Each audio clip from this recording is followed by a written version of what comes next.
Emma never thought she would lose Henry. He had always been there, steady, kind, endlessly patient, the kind of man who remembered her coffee order down to the extra shot of espresso. Who held her hand without needing a reason. Who listened, really listened, even when she spoke in half-finished thoughts. And maybe that was the problem. She had grown so used to his presence, so accustomed to his unwavering love, that she forgot love isn't an unbreakable contract. It's a choice, one that has to be made every single day. For years, Henry had chosen her. He chose her when she was at her best, and more importantly, when she was at her worst. But Emma? She had stopped choosing him. Not in the big, dramatic ways that movies show. No affairs, no fights, no grand betrayals. Instead, it was in the little things. The way she spoke about him to others. The way she dismissed his feelings with a laugh.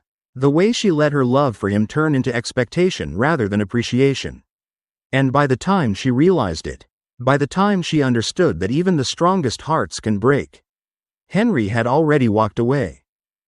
At first, Emma didn't think much about Henry's appearance. In high school, love felt simple, built on inside jokes, shared glances, and late-night conversations. But as they got older, as life expanded beyond their little world, she started to see things differently. Or rather, she started to wonder how others saw them.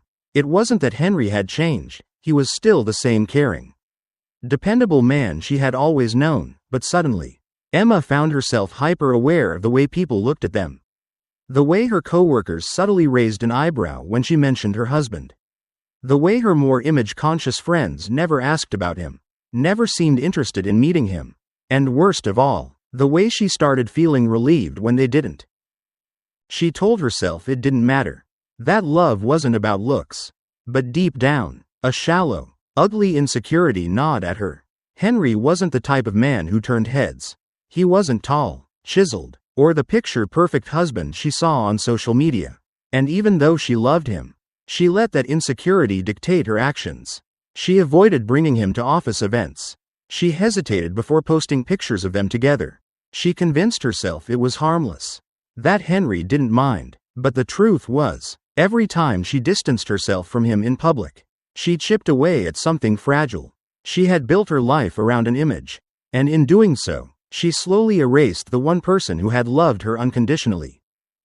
It started as harmless teasing, little jokes here and there, words thrown out carelessly, wrapped in laughter. Emma thought nothing of it. After all, Henry never got upset, never pushed back. If anything, he laughed along with her, shaking his head at her antics. That only reassured her, made her believe it wasn't a big deal. But what she didn't realize was that every playful jab, every offhand comment, was carving tiny cracks into the foundation of their love.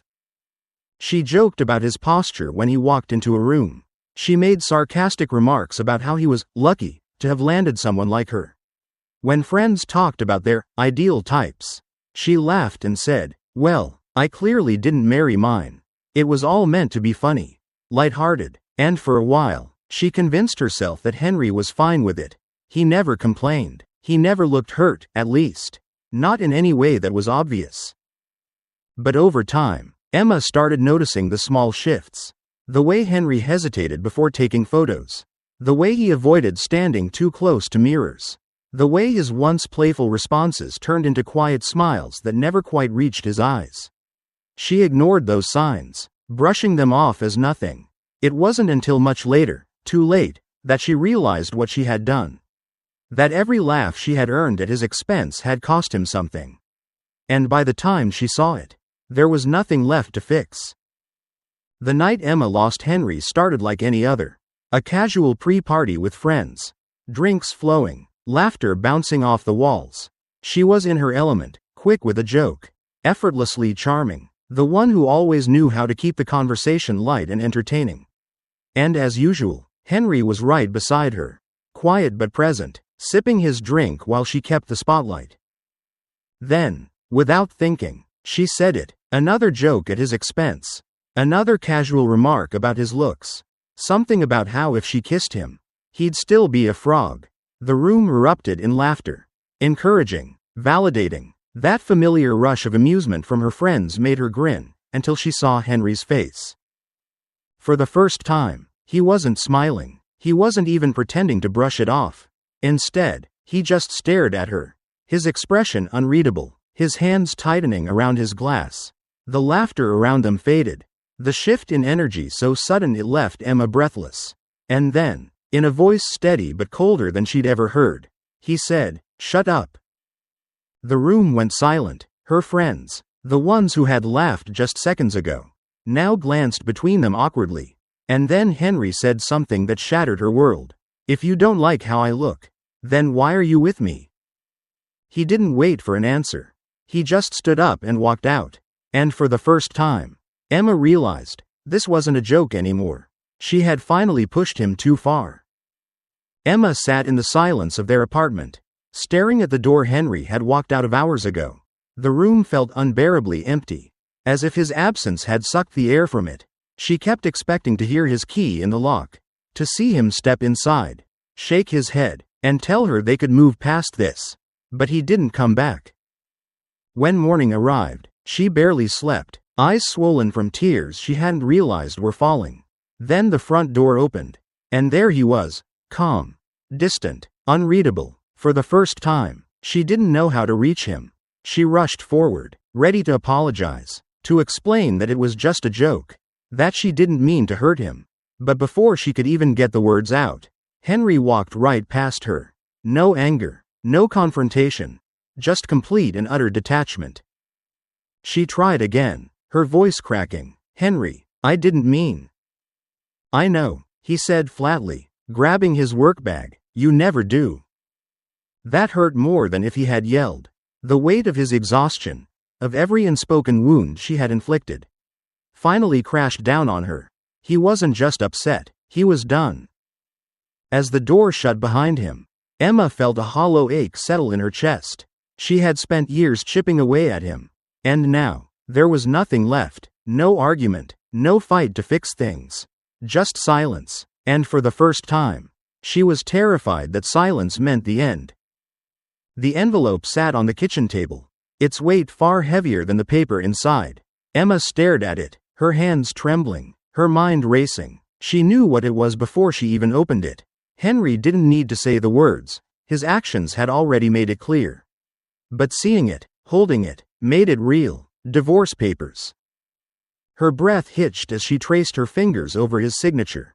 Henry, the man who had loved her with everything he had, was walking away, and she had no one to blame but herself. She thought back to every moment she had dismissed his feelings, every joke she had made at his expense, every time she had chosen her own image over his dignity. She had assumed his patience was endless, that love meant endurance. But now she saw the truth. Love wasn't about putting up with cruelty. It was about respect, and she had given him none. Emma's parents didn't offer comfort. They didn't try to console her. "You did this to yourself," her mother said bluntly. "You made your bed, now lie in it." Even her friends, the ones who had once laughed at her jokes, were distant, avoiding the mess she had created. She was alone. Tears blurred her vision as she clutched the papers to her chest.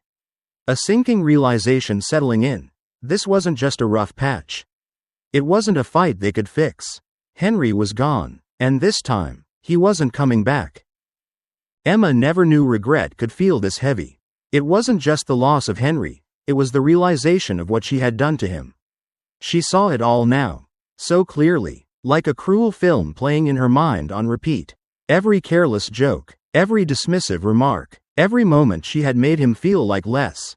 She had spent years taking love for granted, assuming Henry's patience would last forever. But love isn't a bottomless well, and she had drained his dry. She thought about reaching out, about begging him to reconsider. But what could she say? "I'm sorry," felt meaningless now. It wouldn't erase the humiliation she had made him endure, wouldn't undo the years of quiet suffering she had ignored. Henry had given her chance after chance, hoping she'd see what she was doing to him. And when she didn't, he had done the one thing she never thought he'd do, he walked away. Then came the final blow. Henry wasn't just leaving her, he was leaving everything. A new job, a new life, a plane ticket to Denmark. The man who had once made her his whole world was starting over without her. An ocean away. She had lost him, completely, permanently. For the first time, Emma understood that some mistakes can't be undone. Some people don't come back. And sometimes, the person you love most moves on, while you're left standing in the wreckage of what you destroyed. Emma used to believe that love always came with second chances, that no matter how much you hurt someone, if they loved you enough, they would stay. But Henry taught her a different lesson. Some wounds cut too deep. Some mistakes rewrite the ending of a story, leaving no way to turn back. For months, she lived in regret, suffocating under the weight of what she had lost. But regret alone wouldn't bring Henry back.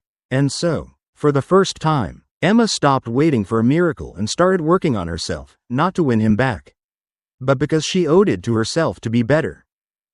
She started therapy, faced the ugly parts of herself, and learned what love truly meant. It wasn't about endurance or obligation. It was about respect, kindness, and making sure the people you love never feel small. Henry was gone, and he wasn't coming back. But Emma found peace in knowing that, even if she couldn't fix the past, she could make sure she never made the same mistake again. And maybe, that was enough. In today's world, where image and social validation often take priority, it's easy to overlook the people who truly matter. Emma's story is a reminder that love isn't about appearances, status, or what others think. It's about how you make someone feel. Too often, we assume those who love us will always be there, no matter how we treat them. But love, no matter how deep, has limits. If you're lucky enough to have someone who loves you unconditionally, cherish them, speak to them with kindness, appreciate their presence, and never let your own insecurities diminish the love they freely give. Dear listeners, please share your thoughts in the comments section below and don't forget to like, share and subscribe.